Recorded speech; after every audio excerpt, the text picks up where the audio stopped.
Hey guys, welcome back to our channel. In last episode, we discussed poverty problems throughout the US history. Today, at the time Omicron brings the whole world another round of pandemic, COVID has caused irreversible damage on everyone, especially the poor. Today we're going to focus on current poverty problem in the US society. The widespread of COVID brings impact to all aspects of life. Firstly, food became a necessary problem for the COVID. As many lockdown measures have been placed, drivers face significant resistance when traveling between states, decreasing the capability of transporting food from farmers in villages to shops in city centers, leading to a shortage of food in the market. From a recent Census Bureau, among households with incomes below $35,000, 25% say that they struggle to put food on the table. Housing debt has become increasingly serious during the COVID. From the New York Fed's report, U.S. household debt climbed to a record high of $15.14 trillion in the third quarter of 2021, and the mortgage debt increased by a hopping $282 billion between April and June. This shows that stagnant economy forced many citizens to borrow money. Besides, from the Census Bureau, among households with incomes below $35,000, 47% of adults report being behind on housing payments, showing that they could no longer afford the heavy debt. Another significant crisis was caused by unemployment. Again, caused by the inefficient transportation, many factories could not sell products to consumers. As a result, become bankrupt. Many workers thus became unemployed. From a report collected by United States Department of Labor, 74.7 million workers have lost their jobs since the start of the pandemic. This again facilitated the food and the unemployment crisis. While poverty was hitting millions of people, data shows that colored people had more difficulties in all three aspects of poverty, with 6% of white adults suffering from food inefficiency. 17% of black adults and 16% of Latino adults are twice likely to be in food inefficiency. Taking colored adults of American Indian, Alaska Native, Native Hawaiian, Pacific Islander, and multiracial together, those people were 3 times more likely than white males to report their lack of food at 19%. Colored people face serious rent problems as well. Renters of color, including 28% of black renters, 18% of Latino renters, and 20% of Asian renters, said they were not caught up on rent compared to 12% of white renters. Last but not least, colored people had trouble covering their daily expenses as well, including 44% of black adults and 38% of Latino adults, compared to 23% for white adults and 21% for Asian adults. The rate was 42% for American Indian, Alaska Native, Native Hawaiian, Pacific Islander, and multiracial adults taken together. All those data prove racial difficulties during difficult times, especially at a time that Omicron widespread in the nation.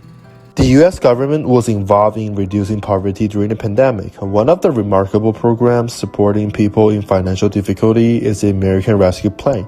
In general, the ARP provided $1,400 per individual throughout the nation, $7 billion for forgivable Paycheck Protection Program loans for businesses, $3,000 tax credit per child under 17 for American families, and $350 billion for state and local governments supporting recovery and targeted programs. According to the report of the U.S. Department of Treasury published in September 2021, ARP provided 3 million jobs, supported 179 million of Americans to be vaccinated. Food insecurity among families with children dropped 24% after the child tax credit programs, and supported over 99% of state and local government to make recovery funds. However, what was COVID's impact on the wealthy? The truth is that billionaires experience a surge of wealth. According to the data collected by Institute for Policy Studies, their wealth has been increased by 70%, or $2.1 trillion during the COVID. When the stagnation was troubling US people, those elites actually benefited from it. For the world's richest man before the COVID, he was Bill Gates, who owned about $100 billion in wealth. But during the COVID, the new richest man came to Elon Musk, whose wealth had grown by 751% and reached, amazingly, $209.4 billion. What caused such a perplexing and unusual phenomenon? According to U.S. Debt Clock Organization, currently, the national debt of the U.S. has been increased to more than $28 billion, which has risen from more than $6 billion before the pandemic. Also, according to the data issued by the Federal Reserve, the interest rate has become 0.25%. These loose fiscal policies have stimulated a considerable amount of investment into the stock market, consequently driving up the overall price of companies. As a result, numerous entrepreneurs benefited from the holdings of firms. Not only did COVID influence people's financial status, poverty itself became a key factor of people getting COVID as well. By research done by scholars of UCLA, a positive correlation was found between the number of COVID cases and deaths in states with sharper income inequality. It is clearly shown in the chart that the higher the Gini index was, the more cases and deaths occurred correspondingly.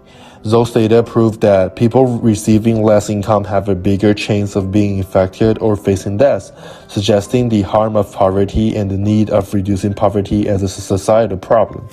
A few factors may contribute to this phenomenon. Firstly, as we mentioned in previous videos, poverty was included in the level of education.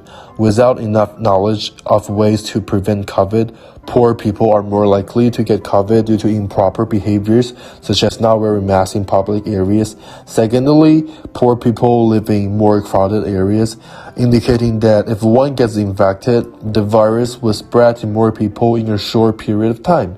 Furthermore, with enough money, wealthy people may stay in their house most often to prevent COVID.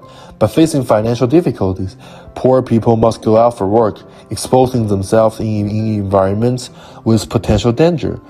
All of the above factors are the negative sides of poverty that might drive people into possible danger, especially in difficult times. Alright, that's it for today's Poverty Lab. Clearly, there are plentiful things to be done by the government to help the poor get out of their dilemmas. And for next episode, we're going to focus on the poverty problem in China.